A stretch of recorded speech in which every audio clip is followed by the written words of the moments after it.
সম্মানিত প্রশিক্ষণার্থীবৃন্দ, আমাদের board viva প্রস্তুতি পরীক্ষার সপ্তম ক্লাসে আপনাদেরকে আজকে আমরা একটা প্রশ্ন বুঝাবো। এটা নিয়ে অনেকের মধ্যে কনফিউশন তৈরি হয়। যে প্রশ্নটি সেটা হচ্ছে যে একটি সাধারণ চতুর্ভুজের সূত্র। যেমন ধরুন আমরা এর আগে অনেকেই জানি আয়তক্ষেত্র কিংবা বর্গক্ষেত্রের সূত্র আমরা জানি, কিন্তু একটা সাধারণ চতুর্ভুজে অনেক সময় দেখা যায় যে চতুর্ভুজের আকৃতিটা এরকম হয়, এটা আয়তক্ষেত্র হয় না, ট্রাপিজিয়ামও হয় না। অর্থাৎ দেখা যায় যে দেখতে মনে হয় যে একদম সাধারণ চতুর্ভুজ, হয়তো একটু সামান্য বাঁকাতারা থাকে, যেটাকে আমরা ট্রাপিজিয়াম হিসাবে ধরতে পারি না।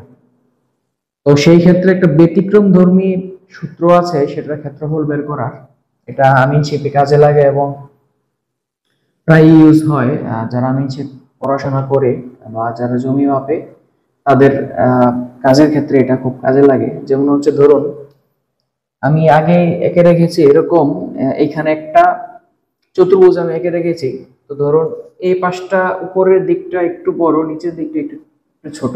এটাকে আমরা আয়তক্ষেত্র হিসাবেও কনসিডার করতে পারতেছি না, কিংবা একটা ট্রাপিজিয়াম হিসাবে ধরতে পারতেছি না। তো সেই ক্ষেত্রে ম্যাথমেটিক্যাল যে টার্ম সেই অনুযায়ী একটা ক্ষেত্রফলের একটা সূত্র আছে। সূত্রটা আমি আগে বলি, তারপর আমি একটু ব্যাখ্যা দিই। যেমন হচ্ছে আমি ক্ষেত্রফল সমান হাফ গুণন কর্ণ, এই যে এখানে কর্ণ আমি বি এবং ডি, যে লম্বা যে কর্ণটা আছে এই পর্যন্ত এই কর্ণের একটা পরিমাপ, গুণন অফসেট দ্বয়ের সমষ্টি। অফসেট আসলে কোনটা? অফসেটটা হচ্ছে কর্ণের উপরে যদি কোনো লম্ব আঁকা হয় এরকম, এটা কোণ থেকেও আসতে পারে কিংবা সরাসরি বাহু থেকেও আসতে পারে। এরকম দুইটা অফসেট যখন আমরা, এখানে অফসেট দুইটা আছে ই এবং এফ, এখানে আছে জি এবং এইচ, এই দুইটা হচ্ছে অফসেট। আমরা একে নিলাম অফসেট দ্বয়ের সমষ্টি, অর্থাৎ দুইটার যোগফল। আর এটার যে একক, এটা হবে বর্গ এককে পরিমাপটা। আমি যদি আপনি এখান থেকে একটু ম্যাথমেটিক্যালি আপনি যদি লিখেন, তাহলে হচ্ছে হাফ গুণন কর্ণ, কর্ণ হচ্ছে বি এবং ডি, বি ডি গুণন হবে অফসেট দুটির যোগফল। এখানে এখানে দুটা অফসেট আছে ই এফ, ই এফ যোগ আরেকটা আছে জি এইচ, জি এইচ, এই দুইটা যোগ করলে এখানে একটা গাণিতিক একটা পরিমাণ আসবে। এটা হচ্ছে মূলত একটা সূত্র। বর্গ মিটারে হলে বর্গ মিটার, ফিট হলে বর্গ ফিট। অর্থাৎ একটা সাধারণ চতুর্ভুজের সূত্র হচ্ছে এরকম।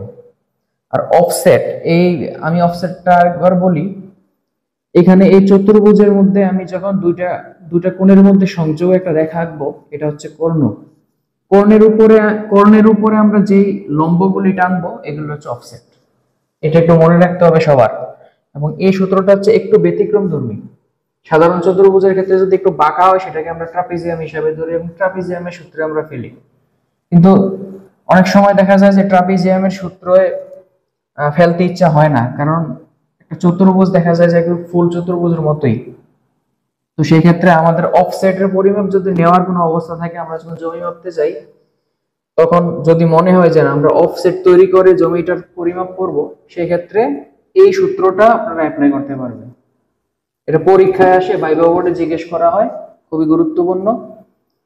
যারা ক্লাস 9-10 গণিত পড়েছেন, সেই গণিতেও আমরা এটা পড়েছি, হয়তো একটু কম গুরুত্ব দিয়ে, এখন একটু প্রয়োজন পড়তেছে আমাদের।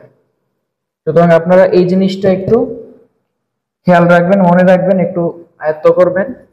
ধন্যবাদ সকলকে।